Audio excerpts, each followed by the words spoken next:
2026 FIFA ప్రపంచ కప్లో ఇది నిజంగా అద్భుతం. ప్రపంచ ర్యాంకింగ్స్లో టాప్ 4లో ఉన్న 4 జట్లు అర్జెంటీనా, ఫ్రాన్స్, స్పెయిన్, ఇంగ్లాండ్ సెమీఫైనల్స్కు అర్హత సాధించాయి. ప్రపంచ కప్ చరిత్రలో ఇంత బలమైన సెమీఫైనల్ లైనప్ కనిపించడం చాలా అరుదు. డిఫెండింగ్ ఛాంపియన్ అర్జెంటీనా స్విట్జర్లాండ్ను 3-1 తేడాతో ఓడించి సెమీస్కు చేరుకుంది.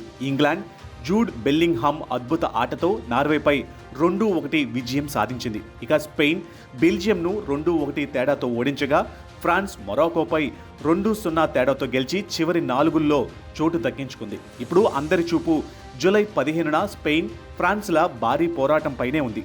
యూరో 2024 సెమీఫైనల్ ఓటమికి ప్రతీకారం తీర్చుకోవాలని ఫ్రాన్స్ భావిస్తుంది. జూలై 16న అర్జెంటీనా ఇంగ్లాండ్ మ్యాచ్ జరగబోతుంది. ప్రపంచ ఫుట్బాల్లో అత్యంత చిరకాల ప్రత్యర్థుల మధ్య మరో ఉత్కంఠభరిత పోరు ఇది. ఈ ప్రపంచ కప్లో మరో ఆసక్తికర పోరు గోల్డెన్ బూట్ రేస్.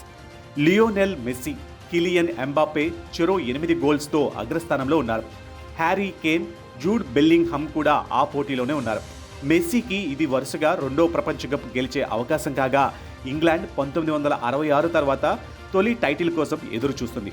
ఫుట్బాల్ అభిమానులు ఎదురు చూస్తున్న క్షణం దగ్గర పడుతుంది.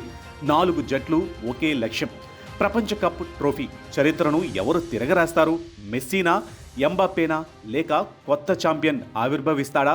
దానికి సమాధానం ఈ సెమీఫైనల్ పోరాటాల్లోనే తేలనుంది.